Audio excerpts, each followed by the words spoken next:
agenda nacional sustenta los valores de la libertad y la democracia y el derecho de los dominicanos y los latinoamericanos al desarrollo económico y social, con apego y respeto a los principios de soberanía y autodeterminación que sustentan y hacen posible la convivencia pacífica de pueblos y naciones, para identificar y analizar los obstáculos que han impedido e impiden que alcancemos la condición de vida y la felicidad a las que somos acreedores. Saludos dominicanos en todo el territorio de la República. Hoy, lunes 24 de noviembre del año 2003, les traemos otra edición de Agenda Nacional que les llega de lunes a viernes de 11 a 11:30, pasado meridiano, por Teleglobo, Canal 19 UHF, Canal 19 de Aster y Canal 46 de Telecable Nacional. Les habla Leopoldo Espaillat Nanita. Para llevar adelante este programa, contamos como siempre con la ayuda y colaboración de nuestro amigo el licenciado Roger Orlando Pina. Muy buenas, Roger. Buenas. Tenemos que darle también la bienvenida a un antiguo patrocinador de este programa cuando iniciamos esta programación en otro canal. De modo que a partir de hoy tendremos el gusto de presentar el patrocinio de la Asociación Popular de Ahorros y Préstamos. Bueno, tenemos aquí algunos comentarios previos, amigo Roger. Así es. Y a mí me chocó mucho la fiesta de Sammy Sosa.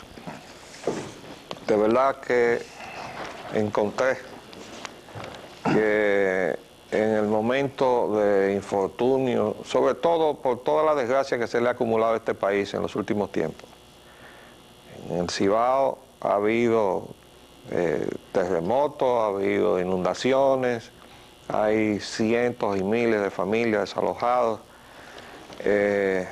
Entonces el señor Sosa se dispara una fiesta donde toman champaña que le cuesta $500 la botella. Bueno, él tiene derecho a hacer lo que él quiera con su dinero, pero él no puede olvidar, a menos que él quiera hacerlo, puede olvidar que es dominicano y pensar que es norteamericano, porque al fin y al cabo es Norteamérica que le ha hecho multimillonario. Pero si él recuerda que es dominicano y que es de un origen humilde, ahí de San Pedro de Macorís, tiene entonces que tratar de no hacer este tipo de cosas. Alguien de su entorno debe aconsejarlo, porque él pudo haber hecho esa fiesta y no permitir que la prensa se hiciera eco de todo eso, porque entonces se ve como un alarde. Lo mismo que la información de que su esposa le regaló un carro Phantom que viene a sumarse a la colección de autos de Sammy. Todo eso lo puede hacer porque es su dinero, pero no se lo restriegue a tantos infelices dominicanos que están pasando de todo. Por cierto, a propósito de las inundaciones, vamos a leer unos titulares contradictorios, ¿no? A propósito de calamidades también. Las inundaciones... Y no estamos hablando de todas las calamidades que tiene. Parte, ya de la naturaleza. De la de la naturaleza. No la de hecha por la mente estúpida del hombre. Las inundaciones en el Cibao, una contradicción. Dice el periódico hoy. Dice el periódico hoy. Las inundaciones dañaron 195.000 tareas sembradas. Eso dice el periódico. Y unas 65.000 personas. Unas 65.000 personas fueron evacuadas. Mientras el Listín Diario dice por el otro lado, los aguaceros beneficiarán la electricidad y la agricultura. Bueno. No somos expertos, peritos, agrónomos, ni nada que se parezca. Nos gustaría escuchar la opinión del amigo Fermín, del programa hermano de Ubi Rivas, que realmente está en capacidad de darnos una opinión autorizada. Pero a mí lo que me recordó esta contradicción fue algo que leí hace unos años atrás, cuando aquellas enormes inundaciones que asolaron extensas planicies del Mississippi en Estados Unidos, y se perdieron vidas y cosechas y animales y poblaciones enteras totalmente inundadas, familias enteras perdieron sus casas, un desastre. Y sale un pequeño titular que dice: las inundaciones beneficiarán a la economía de los Estados Unidos. y yo me fui a leer inmediatamente que era lo que estaba ahí tan positivo para los Estados Unidos.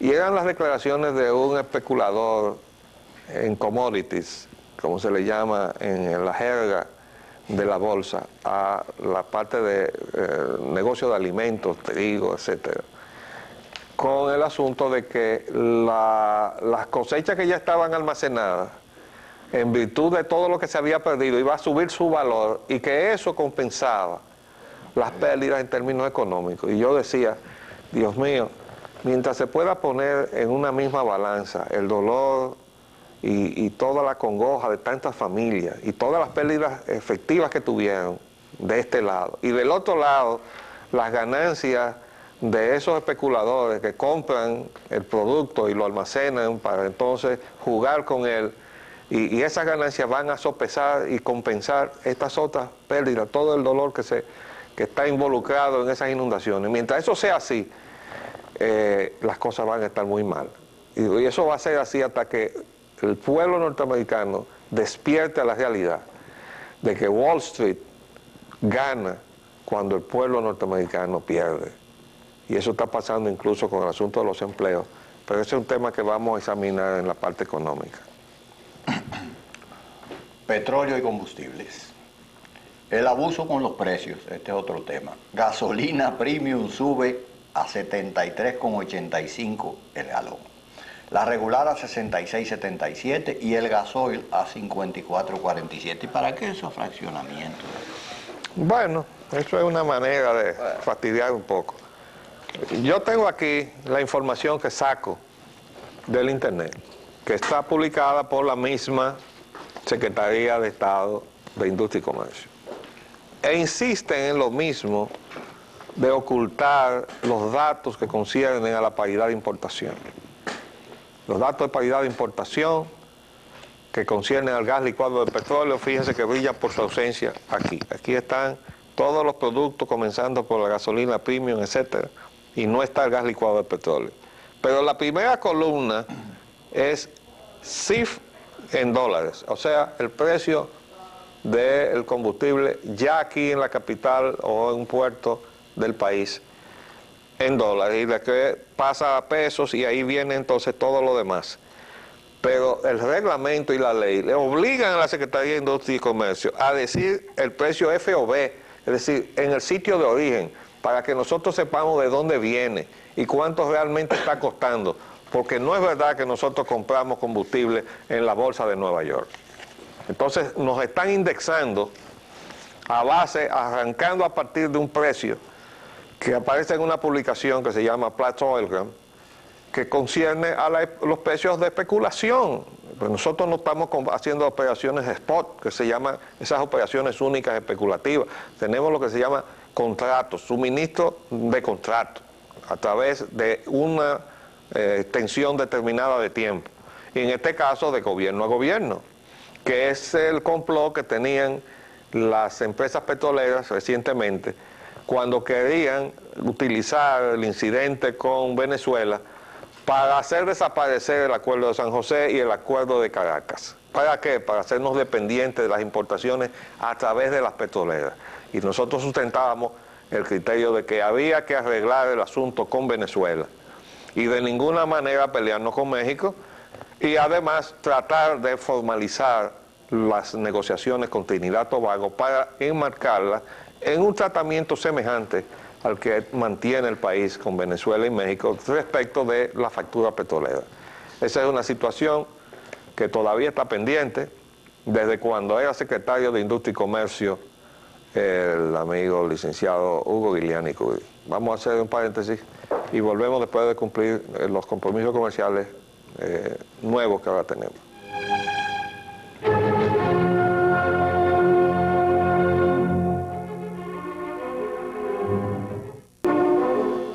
Pues bien, volviendo sobre los temas estos de los combustibles, ahora resulta, dice la prensa, que la semana se inicia con una mayor escasez de gas y que Refidonza y Coastal traerán embarque. Pero resulta que hay una información precisamente del jueves pasado que dice que llega hoy un embarque con 3 millones de galones de gas, ¿verdad?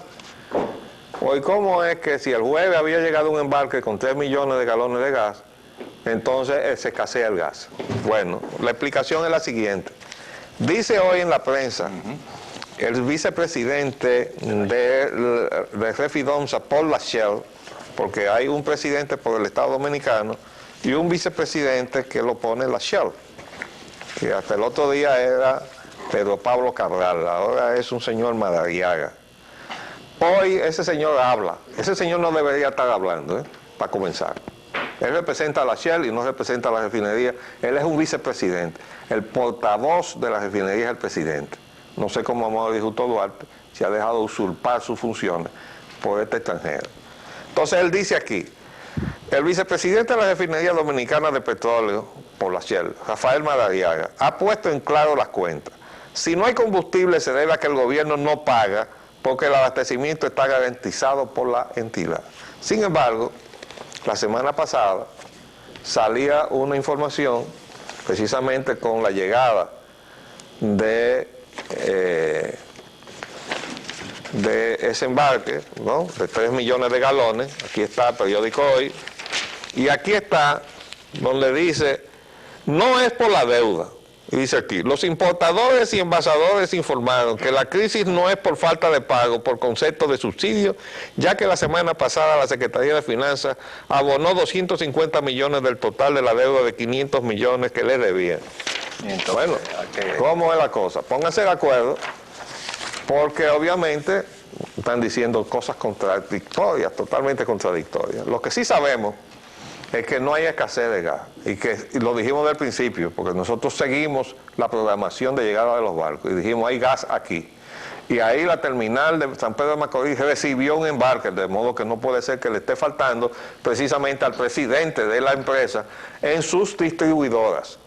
Es decir, que si él en su sistema de distribución y de venta al detalle no tenía gas, era porque él mismo no se despachaba de la terminal y lo estaba acumulando en la terminal. Entonces, cuando ya la cosa se pone un poco apretada, sale él mismo aquí diciendo, no es por eso. Pero ahora dice el vicepresidente de la refinería, representante de la Shell, que sí, que es por eso. No entendemos cómo una empresa donde el Estado tiene el 50%, entonces puede apremiar o crearle situaciones difíciles al Estado o al gobierno que representa al Estado. Pero queríamos decir algo más. Con el asunto de los altos precios, que ya hemos dicho que no se fundamenta en la realidad porque no compramos combustibles en la bolsa de Nueva York, ¿qué es lo que está sucediendo? Y ya hace días que salió un titular, no sé si tú lo viste, está disminuyendo el volumen de la demanda. Ah, sí, de los combustibles. Eso es un efecto lógico. ¿Verdad? Entonces, ustedes saben cuál es la consecuencia de eso. Primero, desde un punto de vista económico, esa especulación que se está trasladando a los precios de los combustibles repercute a su vez en los precios de todos los bienes y servicios de la economía. De todos, porque todo se mueve, incluyendo a la gente cuando va a comprar las cosas que necesita. O se monta en un vehículo público o se monta en su vehículo y está pagando más combustible, más caro, para poder moverse en la ciudad.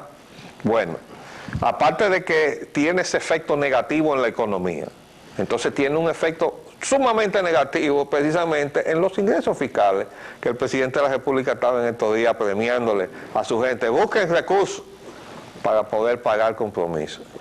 Sencillamente, los ingresos fiscales, o sea, los que están establecidos por ley, el impuesto sobre los combustibles, entra en función del consumo. Si baja el consumo, entra menos dinero por el impuesto. Pero además, le entra menos dinero al Estado por su participación en el 50% de la refinería. Es decir, cuando la refinería vende menos, entonces tampoco el Estado recibe todo lo que debería recibir, porque está recibiendo entonces una reducción de sus ingresos a la refinería, que se refleja en la mitad y mitad que cada uno, Estado y Shell, tienen allí. Aritmético. De modo que por todas partes el Estado se perjudica con el alza indebida de estos precios que está castigando la economía del país, sobre todo a los dominicanos. Lo que está pasando en la Secretaría de Industria y Comercio es algo que grita ante el corazón de todos los dominicanos. Sobre todo porque ahí hay gente que fueron capaces de llamarme por teléfono para ir a mi casa a indagar sobre un reportaje que salió atribuido al Instituto de Energía de la universidad, donde había una serie de denuncias sobre todo esto. Y parece que alguno de los que está allí, incluyendo al director del Departamento de Hidrocarburos, tuvo la presunción de que esas declaraciones que estaban a nombre del Instituto de Energía las había dado yo. Entonces 2 personas me llaman a título de amigos, o sea, abusan de su condición de amigo para llamarme, para decirme que quieren verse conmigo sin decirme para qué.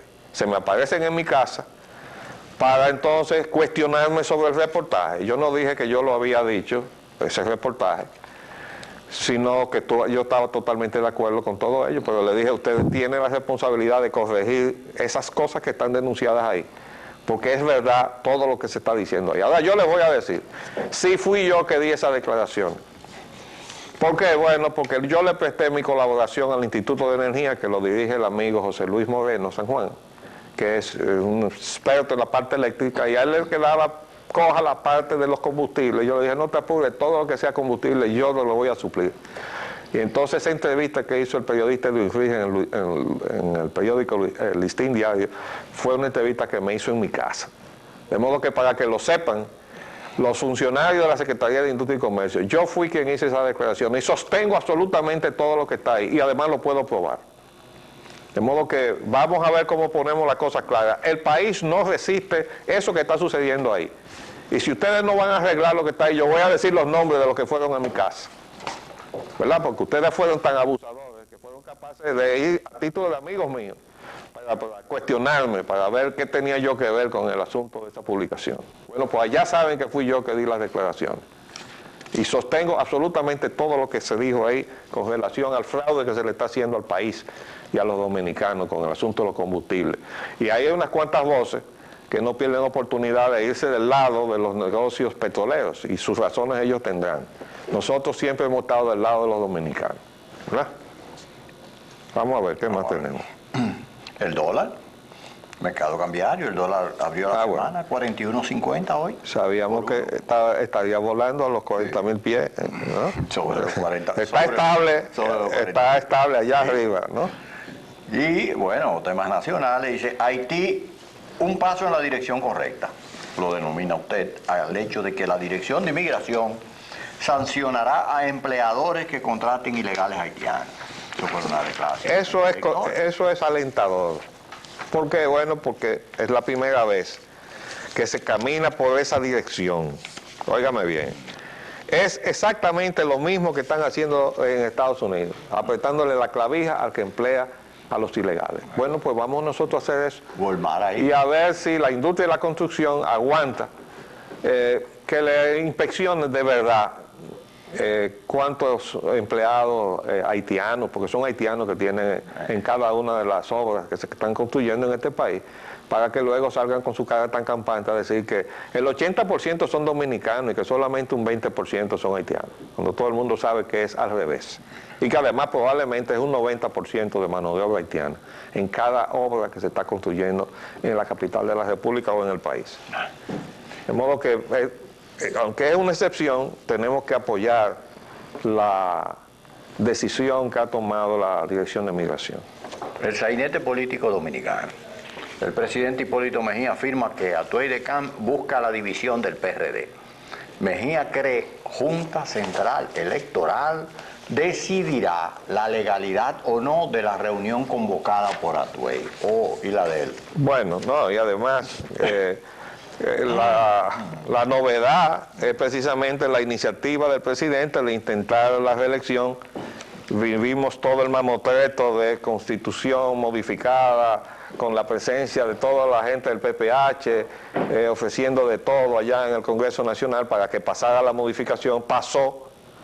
Ahora está el pleito de los estatutos del PRD, pero se les está olvidando una cosita, que todavía puedan pasar por encima de los estatutos del PRD y los principios que se enarbolan contra la reelección, que son la de la alternabilidad en el poder, con continuidad programática, que era la respuesta que nosotros fuimos a trabajar en el PRD como contrapartida del modelo de las reelecciones y continuismo del doctor Balaguer. Él no tenía programa y decía que el programa era él y lo tenía en la cabeza. Ese era su estilo para él hacerse indispensable a los intereses económicos, que dice, si no hay programa, no se sabe a dónde va este país, pero si continuamos con la persona que está ahí, sabemos que va a continuar la política, y él se hacía indispensable. Esa era la raíz de la reelección.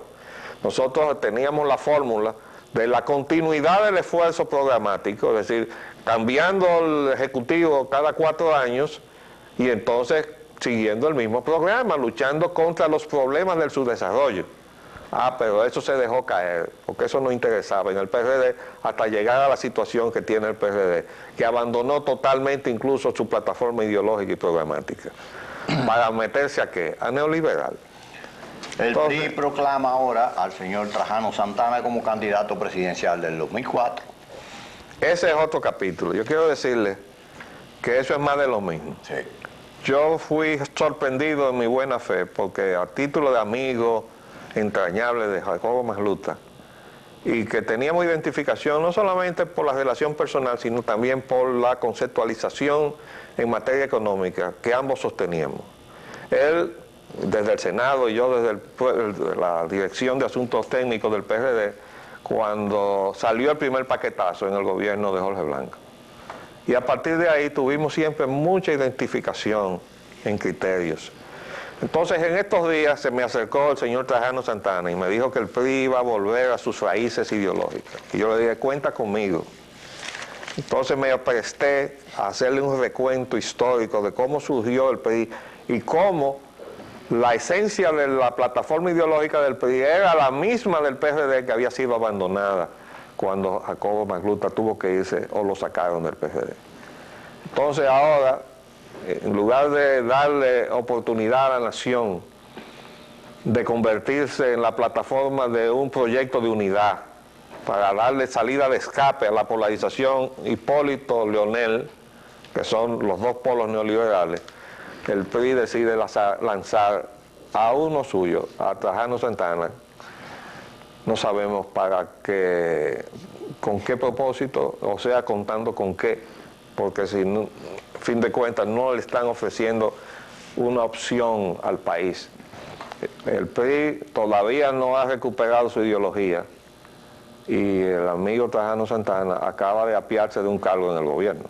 Entonces no entendemos cómo ellos pueden pretender que eso sea una opción distinta a la de los dos polos en contienda, que se llaman Hipólito Mejía, o a quien él designe, y el Leonel Fernández, que aspira por el otro lado. Pero a Leonel Fernández le vamos a hablar mañana sobre el asuntico del aeropuerto de Isabela, porque eso dijo él que era su decisión. Pero mañana vamos a hablar de eso. Se nos acabó el tiempo por el día de hoy, de modo que volveremos mañana, si Dios lo permite. Les hablamos Leopoldo Espaillat y Roger Hogar. Hasta luego.